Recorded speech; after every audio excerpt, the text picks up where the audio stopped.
नमस्कार साथियों, मैं भारत भूषण जो यूथ क्लासेस में आपका स्वागत करता हूं। साथियों, आज हम एक ऐसी आकृति के बारे में पढ़ेंगे जिसे हम भूगोल की भाषा में डेल्टा कहते हैं। तो डेल्टा क्या होता है? डेल्टा शब्द का प्रयोग है वो हम गणित में भी करते हैं, लेकिन हम यहाँ भूगोल के चैप्टर को पढ़ रहे हैं, इसलिए हम डेल्टा को पढ़ेंगे कि डेल्टा क्या होता है। डेल्टा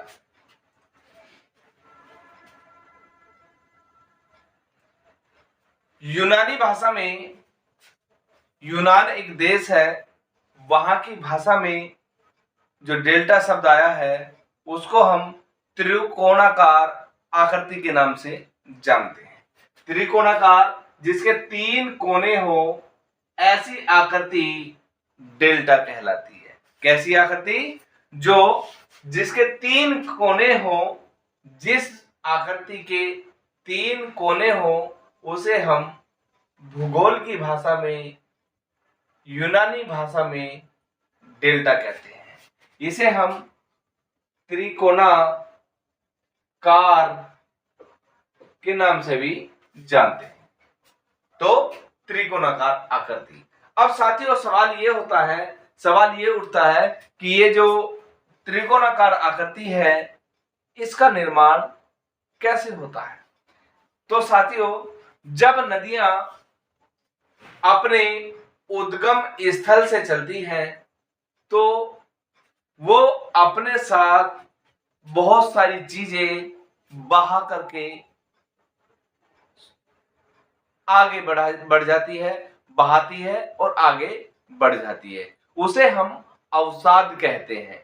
जब वे अवसाद लेकर के नदियां आगे बढ़ती हैं तो बहुत सारी अड़चनें उन नदियों के सामने आती हैं, लेकिन पानी का बहाव इतना तेज होता है कि उन अड़चनों को, उन पत्थरों को, उन शिलाओं को तोड़ करके नदियां आगे बढ़ जाती हैं और अपने साथ बहुत सारी कंकड़, पत्थर, ईंट, रोड़े जो भी उन्हें मिलता है सबको बहाकर ले जाती है। लेकिन क्योंकि नदियों में उस समय बहुत बहाव होता है, बहुत तेज बहाव होता है, तो उस बहाव में वो पूरे जोश से, जुनून के साथ उन पत्थरों को, कंकड़ों को आगे बढ़ा देती है। लेकिन एक समय ऐसा आता है कि वह थक कर चूर हो जाती है। उसका पानी का जो वेग है वो थम जाता है, और जब पानी का वेग थम जाता है तो वहीं पर वो अपने अवसाद को छोड़ना शुरू कर देती है और वो अवसाद को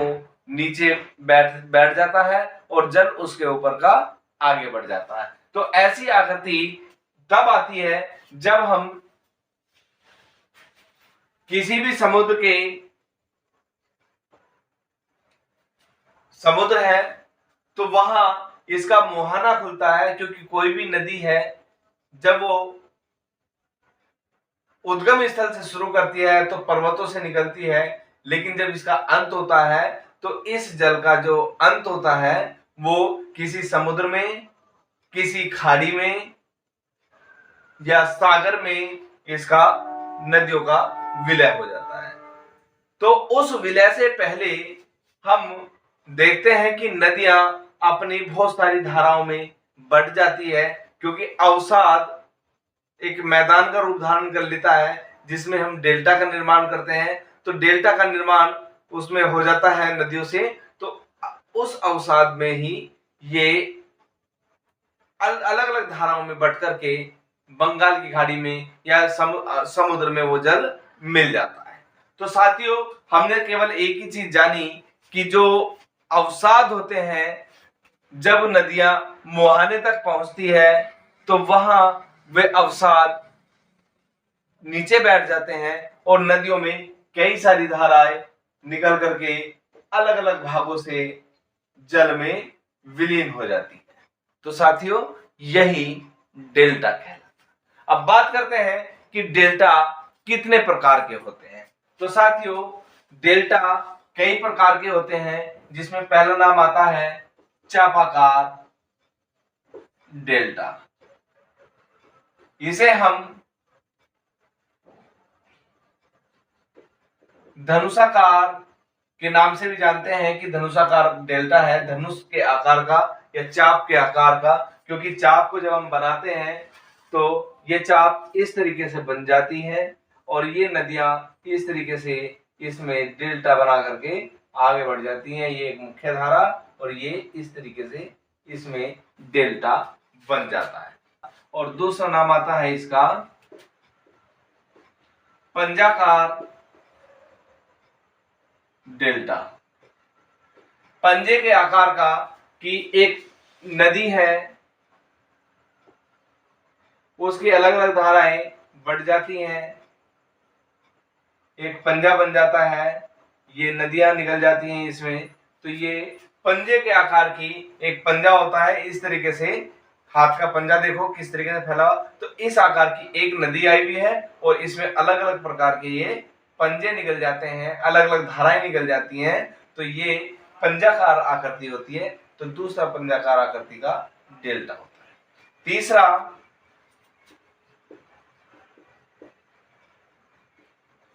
ज्वारधनमुखी डेल्टा।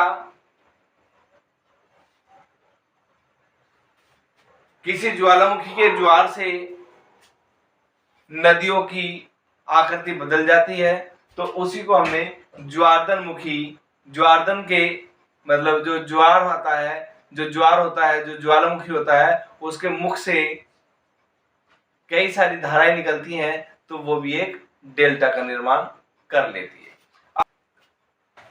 अब सवाल यह होता है कि भारत में ये डेल्टा कहां पर पाया जाता है? तो भारत में यह डेल्टा बंगाल की खाड़ी में मुख्यतः पाया जाता है, जिसमें गंगा और ब्रह्मपुत्र नदी, गंगा और ब्रह्मपुत्र नदी के वेग से इस डेल्टा का निर्माण होता है, जिसे हम सुंदर वन डेल्टा के नाम से जानते हैं। यह डेल्टा पश्चिम बंगाल में पाया जाता है, पश्चिम बंगाल में, क्योंकि ब्रह्मपुत्र नदी और गंगा नदी बांग्लादेश होते हुए बंगाल की खाड़ी में गिर जाती है, क्योंकि बंगाल की खाड़ी उसके नीचे है, तो ये पश्चिम बंगाल और बांग्लादेश की जो सीमा रेखाएं हैं वहां पर ये सुंदरवन डेल्टा पाया जाता है। और यहाँ जगह जगह इस तरीके से आकृति आपको बनी हुई दिखाई दे जाएगी। रेत का बहुत बड़ा मैदान पाया जाता है और यहाँ पर सुंदरी वृक्ष पाए जाते हैं, सुंदरी वृक्ष, जिसके कारण इसे सुंदरवन वृक्ष भी कहा जाता है। सुंदरी वृक्ष के कारण सुंदरवन डेल्टा कहा जाता है।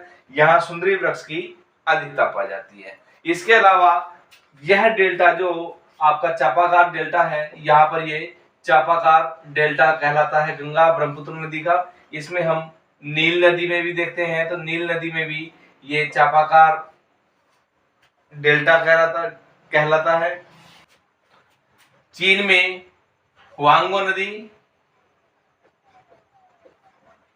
चीन में हुआंगो नदी में भी ये चापाकार डेल्टा पाया जाता है। ऐसे ही विश्व में कई सारी नदियों में ये चापाकार डेल्टा पाया जाता है। उसके बाद धनुषाकार डेल्टा, जो धनुष के आकार की आकृति होती है, वह डेल्टा पाया जाता है। पंजाकार डेल्टा, पंजाकार डेल्टा ये पक्षी के आकार का डेल्टा होता है। पक्षी के जो पंजे होते हैं, पक्षी के जो पंजे होते हैं उसके आकार का यह डेल्टा होता है। और यह जो पंजाकार डेल्टा है ये मिसिसिपी नदी पर ये डेल्टा पाया जाता है। इसकी एक विशेषता है कि यह डेल्टा जो पंजाकार डेल्टा है ये रासायनिक अवसाद, इस नदी के मुहाने पर रासायनिक अवसाद अधिक पाए जाते हैं, भौतिक अवसाद कम पाए जाते हैं। जो भौतिक अवसाद है वो कम पाए जाते हैं, रासायनिक अवसाद अधिक पाए जाते हैं। क्यों? क्योंकि ये जिन नदियों के किनारे महीन कण, किसके? जलोढ़ मिट्टी के, जलोढ़ मिट्टी के महीन कण पाए जाए वहां पर पंजाकार आकृति होती है और यहाँ पर रासायनिक अवसादों की अधिकता होती है। पंजाकार डेल्टा की एक विशेषता और है कि जो इसके मुहाने होते हैं, नदियों के मुहाने होते हैं, उन नदियों के मुहाने के पास शांत माहौल पाया जाएगा, बिल्कुल वातावरण बिल्कुल शांत होगा, वहां पर ये पंजाकार डेल्टा पाया जाता है। उसके बाद रासायनिक अवसाद या रासायनिक पदार्थों की अधिकता होती है। Next, estuary delta. ज्वारदारमुखी या एस्चुअरी डेल्टा जिन नदियों के मुहाने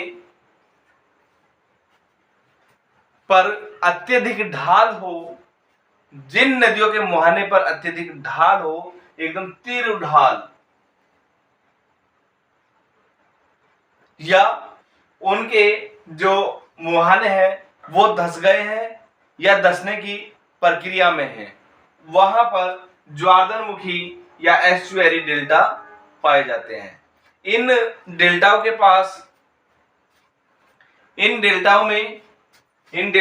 पास जो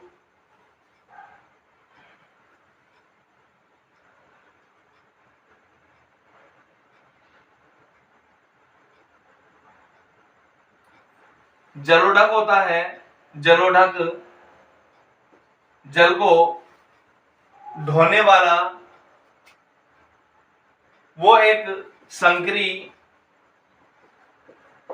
नलिका के द्वारा